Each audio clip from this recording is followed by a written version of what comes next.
Hi friends, வாங்க fruit custard எப்படி செய்யலாம்னு பார்க்கலாம்.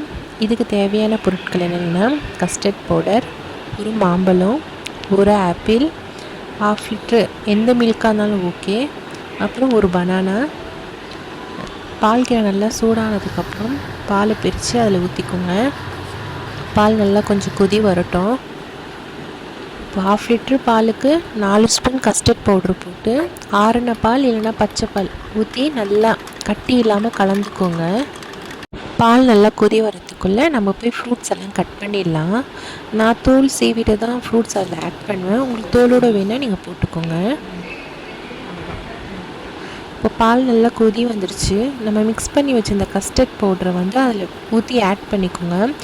அடிப்பிடிக்கும், நல்லா கிண்டிக்கிட்டே இருக்கணும். அந்த கஸ்டர்ட் பவுட்ரு போட்டதுக்கப்புறம்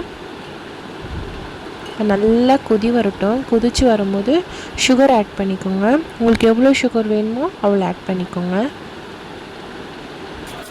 நல்லா மிக்ஸ் பண்ணிகிட்டே இருந்தீங்கன்னா ஒரு கெட்டி பதத்துக்கு வரும். அடிப்பிடிக்கும். அடிப்பிடிக்காமல் கிண்டிக்கிட்டே இருங்க. இதை பாருங்கள், இப்போ கலர் கொஞ்சம் நல்லா சேஞ்ச் ஆகிடுச்சு.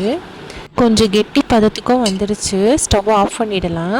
இப்போ ஃப்ரூட்ஸை குட்டி குட்டியாக நான் கட் பண்ணி வச்சுருக்கேன். உங்களுக்கு எந்த ஷேப் வேணுமோ நீங்கள் அதை ஆட் பண்ணிக்கோங்க.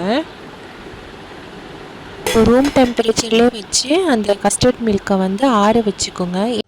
ஏன்னா சூடாக இருக்கும் போது ஃப்ரூட்ஸ் ஆட் பண்ணிங்கன்னா அதோடைய டேஸ்ட் மாறிடும், நல்லா இருக்காது.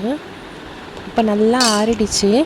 இப்போ அந்த பழத்தெல்லாம் எடுத்து இதில் சேர்த்துக்கலாம். உங்களுக்கு எந்த பழம் வேணுமோ நீங்கள் அதை ஆட் பண்ணிக்கோங்க. நல்லா கிளறி விட்டுட்டு ஃப்ரிட்ஜில் எடுத்து ஸ்டோர் பண்ணிடுங்க. நல்லா ஹை கூல் ஆனதுக்கப்புறம் சேவ் பண்ணிக்கலாம்.